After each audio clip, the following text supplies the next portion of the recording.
जीवन में बंधुओं पर निंदा मत कीजिएगा। चाहे किसी व्यक्ति ने कितना भी घनघोर अपराध किया, ठाकुर जी बैठे ना दंड देने के लिए, यमराज बैठे ना दंड देने के लिए, आप निंदा मत करो। गोस्वामी तुलसीदास जी महाराज का वो पद, वो चौपाई या छंद जो भी है मुझे याद नहीं है, उसमें वो कहते हैं पर निंदा जो करता है वो अगले जन्म में चमगादड़ बनता है।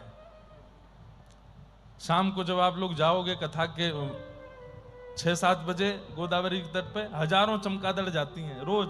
ये मैं महाराज जी मास कथा में भी देखता था, सप्ताह में भी, और अब भी देखा यहाँ पे रोज चमगादड़ ऐसे जाती हैं। अब पता नहीं है मुझे साइंटिफिकली, पता नहीं ये बात सत्य है कि नहीं, पर चमगादड़ों का एक स्वरूप है कि उनके पूरे शरीर में एक ही छिद्र होता है। मतलब समझ में आई बात? वहीं से खाना वहीं से निकालना। और ये जितनी चमगादड़ दिख रही हैं, समझ जाइए ये पूर्व जन्म में पर निंदा करके आई हैं उसके। अरे वो तो ऐसे, वो उसके हमसे पूछ लो उसके बारे में, ऐसे है ऐसे ऐसे, इस प्रकार की चर्चाएं करने वाले। और एक बात सुनिएगा,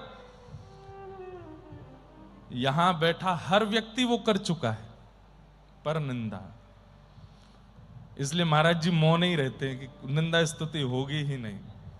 जो बोलते हैं वो तो सब करेंगे, वो तो स्तुति भी करेंगे और निंदा भी करेंगे।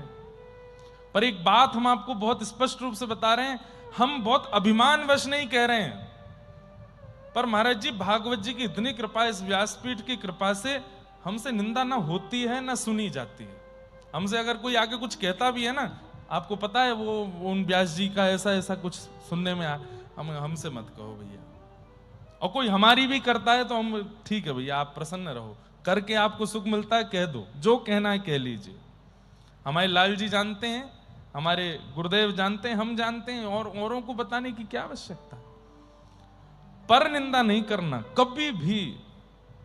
अगर आप भजन करते हैं, साधना करते हैं, यज्ञ करते हैं, अनुष्ठान करते हैं, जप करते हैं, भगवत दर्शन करते हैं, वृंदावन धाम जाते हैं, गोदावरी त्रिकाल स्नान करते हैं और पर निंदा करते हैं, तो आपका सब व्यर्थ है। निंदा मत करो किसी की। किसी ने कुछ अनुचित किया भी है, ठाकुर जी बैठे ना उसको देखने के लिए, आप क्यों अपनी मन बुद्धि को विकार युक्त करो उसकी निंदा करके।